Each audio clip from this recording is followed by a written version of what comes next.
ومن يطع الله والرسول فأولئك مع الذين أنعم الله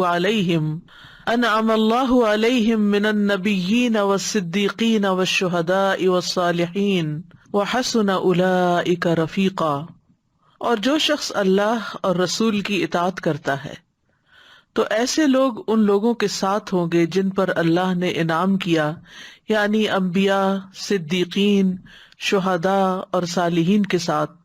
اور رفیق ہونے کے لحاظ سے یہ کتنے اچھے لوگ ہیں۔ ایک دعا جو ہم ہر نماز کی ہر رکعت میں مانگتے ہیں، اہدنا الصراط المستقیم صراط الذین انعمت علیہم، کہ ہمیں سیدھا راستہ دکھا، ان لوگوں کا راستہ جن پر تو نے انعام کیا، یعنی ہمیں ان لوگوں کے راستے پر چلا جن پر تیرا انعام ہوا، جن سے تو راضی ہو گیا، جن سے تو خوش ہو گیا۔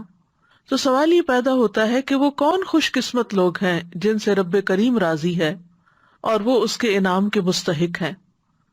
تو اس کا جواب بھی ہمیں سورۃ النساء کی آیت نمبر 69 سے ملتا ہے، وَمَن يُطِعِ اللَّهَ وَالرَّسُولَ فَأُولَٰئِكَ مَعَ الَّذِينَ أَنْعَمَ اللَّهُ عَلَيْهِمْ مِنَ النَّبِيِّينَ وَالصِّدِّيقِينَ وَالشُّهَدَاءِ وَالصَّالِحِينَ وَحَسُنَ أُولَٰئِكَ رَفِيقًا، کہ یہ خوش قسمت لوگ انبیاء ہوں گے، صدیقین ہوں گے، شہداء اور نیک لوگ ہوں گے، اور یہ بہترین ساتھی ہیں، بہترین دوست ہیں۔ جب ہم ان کے بارے میں سنتے ہیں تو ان پر رشک کرتے ہیں، اور پھر ہمارا دل چاہتا ہے کہ ہم بھی ان لوگوں میں شامل ہو جائیں، قیامت کے دن ہمیں بھی ان لوگوں کا ساتھ ملے۔ تو اس کے لیے